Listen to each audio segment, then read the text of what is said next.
అనగనగా అది పిఠాపురం సంస్థానం. ఆ సంస్థానం జమీందారు మాధవవర్మకు లేకలేక ఒక కొడుకు పుడతాడు. అతనికి విజయవర్మ అనే పేరు పెడతాడు మాధవవర్మ. అయ్యా, ఈ పిల్లవాడిది చాలా అదృష్టమైన జాతకం. ఈ జాతకంలోని గ్రహస్థితి చూస్తే భవిష్యత్తులో అనేక అపూర్వ శక్తులు గలవాడవుతాడని తోస్తోంది. ఇక ప్రపంచంలో ఎక్కడికి వెళ్ళినా కీర్తి, పుష్కలంగా ధనం గడించగల జాతకం ఇది. ఆ మాటలు విన్న జమీందారు చాలా సంతోషించి వారికి కానుకలిచ్చి పంపి ఆ రోజు నుండి విజయవర్మను చాలా గారాబంగా ఏ లోటు లేకుండా పెంచుతాడు. అలా కొంతకాలం గడిచేసరికి విజయవర్మ పెరిగి పెద్దవాడవుతాడు. ఇలా ఉండగా ఒకరోజు విజయవర్మను చూసి తనలో తాను ఇలా అనుకుంటాడు. ఆ రోజు జ్యోతిష్యులు చెప్పినట్టు మా వాడిలో ఎటువంటి దివ్యశక్తులు కనపడటం లేదు. వీడు కూడా సామాన్యంగా అందరిలాగానే ఉన్నాడు. సుధం, ఇక ఎదిగే కొద్దీ ఆ పండితులు చెప్పినట్టు ఇతనిలో ఎలాంటి ప్రత్యేక శక్తులొస్తాయో అని అనుకుని విజయవర్మలో వచ్చే మార్పులను ఎప్పటికప్పుడు గమనిస్తూ ఉండేవాడు మాధవవర్మ. అయితే విజయుడు ఒకప్పుడు వివేకంతో మాట్లాడితే మరుక్షణం అమాయకంగా మాట్లాడేవాడు. చెప్పిన మాట ఒకసారి వినేవాడు, మరొకసారి మొండితనం చూపించేవాడు. ఎంత వెతికి చూసినా ఇతనిలో ఎటువంటి ప్రత్యేక గుణం కనపట్టలేదు. అంటే ఆ రోజు ఆ పండితులు నన్ను సంతోషపరచడానికి అబద్ధం చెప్పుంటారు. సరే, ఏం చేస్తాం అని మనసులో అనుకుని సరిపెట్టుకుంటాడు. ఇదిలా ఉండగా ఒకరోజు ఉదయం విజయవర్మ తమ తోటలో ఉన్న ఒక మామిడి చెట్టు కింద కూర్చుని పైకి చూస్తూ ఏవేవో అర్థం పర్థం లేని ధ్వనులు చేస్తూ ఉండటం మాధవవర్మ గమనిస్తాడు. వెంటనే అతని దగ్గరికి వెళ్లి ఇలా అంటాడు. ఏమిటి విజయ, ఎవరితో మాట్లాడుతున్నావు? ఇక్కడెవరూ లేరుగా. నీకు మతిగాని పోయిందా ఏమిటి? మాధవవర్మ అలా మాట్లాడగానే ఆ శబ్దానికి ఆ చెట్టు మీద ఉన్న పక్షులన్నీ ఒక్కసారిగా విలవిలా ఎగిరిపోతాయి. అవలా ఎగిరిపోవడం గమనించిన విజయవర్మ అక్కడికి వచ్చిన తండ్రితో ఇలా అంటాడు. అయ్యో నాన్నగారు, ఎంత పనిచేశారు మీరు! మీ రాకతో ఆ చెట్టు మీద ఉన్న పిట్టలన్నీ ఒక్కసారి బెదిరి వెళ్లిపోయాయి అని విజయవర్మ అనేసరికి అప్పటి వరకు అతను ఆ చెట్టు మీద ఉన్న పిట్టలతో మాట్లాడుతున్నాడు అని అర్థమవుతుంది. వెంటనే విజయవర్మతో ఇలా అంటాడు. ఏమిటి, నేను వస్తే ఆ పిట్టలు ఎగిరిపోయా? అసలు నువ్వు అప్పట్నుండి ఇక్కడేం చేస్తున్నావు? ముందు చెప్పు. నేనా? ఇప్పటి వరకు అదిగో ఆ పిట్టలతోనే మాట్లాడుతూ ఇక్కడే ఉన్నాను. అవి ఎక్కడెక్కడో తిరిగి అవి చూసిన విశేషాలన్నీ నాకు చెబుతున్నాయి. ఇక నాకు తెలియని విశేషాలు తెలుసుకోవాలనే ఆ పక్షుల మాటలు వింటున్నాను. ఆ మాటలకు ఒక్కసారిగా ఆశ్చర్యపోతాడు మాధవవర్మ. ఇక తనలో తాను ఇలా అనుకుంటాడు. అసలు ఆ పక్షులు మాట్లాడే భాష విజయుడికి అర్థమవుతుంది. అంటే ఆ పండితులు చెప్పినట్టు నా కుమారుడిలో ఉన్న దివ్యశక్తులు ఇవే అన్నమాట. మాధవవర్మ మనసులో అలా అనుకుని ఆ పక్షుల వైపే చూస్తున్న విజయుడితో ఇలా అంటాడు. అదెలా సాధ్యనైనా? వాటి భాష మనకు తెలియదుగా. మరి నువ్వు వాటితో ఎలా మాట్లాడుతున్నావు? అయ్యో నాన్నగారు, నాకు తెలుస్తుంది. నేను వాటితో మాట్లాడగలను కూడా. మంచిది నాయనా. నీ గురించి, నీకు ఇలాంటి అదృష్ట శక్తులు వస్తాయని నువ్వు పుట్టినప్పుడు నాకు పండితులు నీ జాతకం చూసి చెప్పారు. నువ్వు తప్పకుండా గొప్ప అదృష్ట జాతకుడు అవుతావు అని కొడుకుని అభినందిస్తాడు మాధవవర్మ. ఇక ఆ తరువాత ఒకరోజు మాధవవర్మ భోజనం చేస్తుంటే విజయుడు తండ్రి పక్కనే నిలబడి విసునకరతో విసురుతూ ఉంటాడు. ఇంతలో అక్కడికి ఒక పావురాల గుంపు వచ్చి కుర్కుర్ అని గొడవ చేస్తూ ఉంటాయి. అది చూసిన మాధవవర్మ కొడుకుతో ఇలా అంటాడు. విజయ, నీకు ఆ పక్షులు మాట్లాడే భాష తెలుసు కదా. మరి ఆ పావురాలు ఏం మాట్లాడుకుంటున్నాయో విని చెప్పగలవా?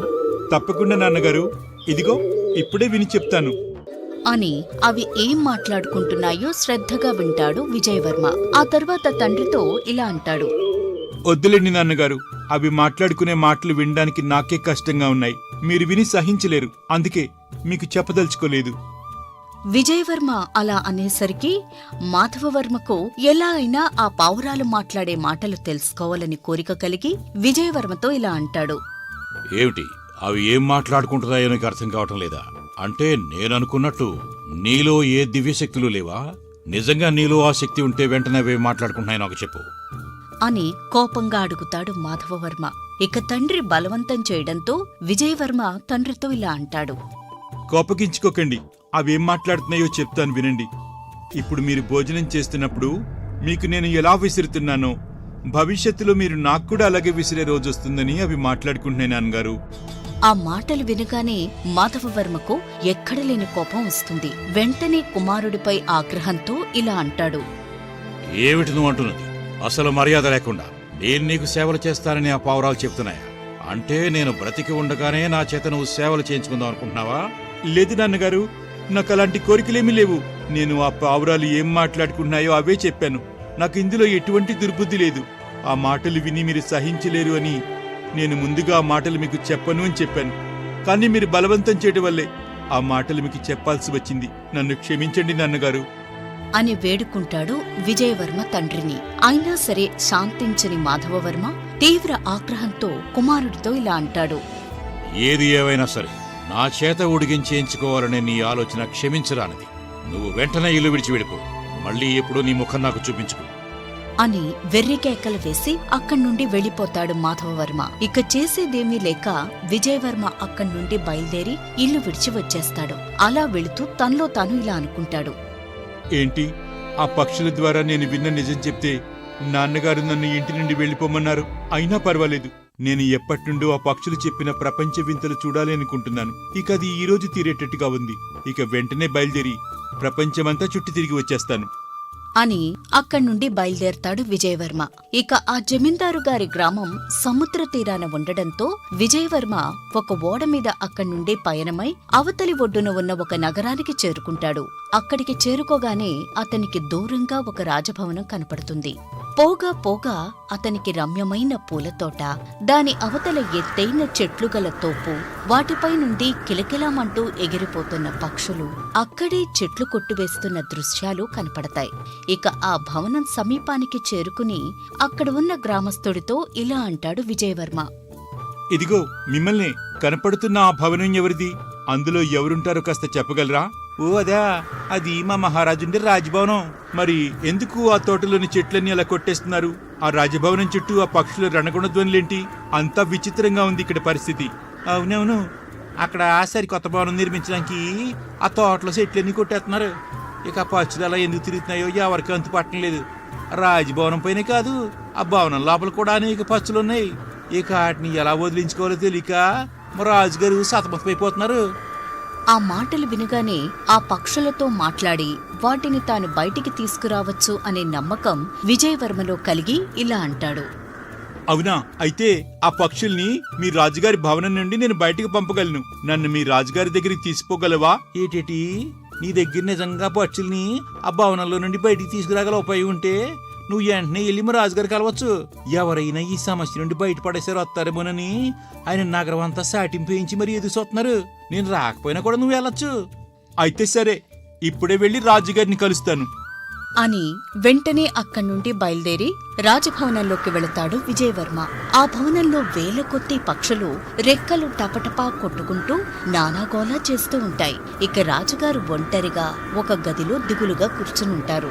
ఇక ఆ పక్షులు రాకుండా ఆ గది కిటికీలన్నీ మూసి ఉంచుతారు. ద్వారం కూడా మూసి అక్కడ ఒక మనిషిని కాపలా ఉంచుతారు. విజయవర్మ కోసం ఒక ద్వారం తెరిచినప్పుడు ఒక పక్షి వేగంగా ఆ గదిలోకి వచ్చేస్తుంది. అప్పుడు విజయవర్మ రాజుగారితో ఇలా అంటాడు. రాజా, మిమ్మల్ని ఇబ్బంది పెడుతున్న ఈ పక్షుల బెడద చూశాను. మీరు అనుమతిస్తే నేను వాటి బెడద నుండి మీకు ఉపశమనం కలిగించగలను.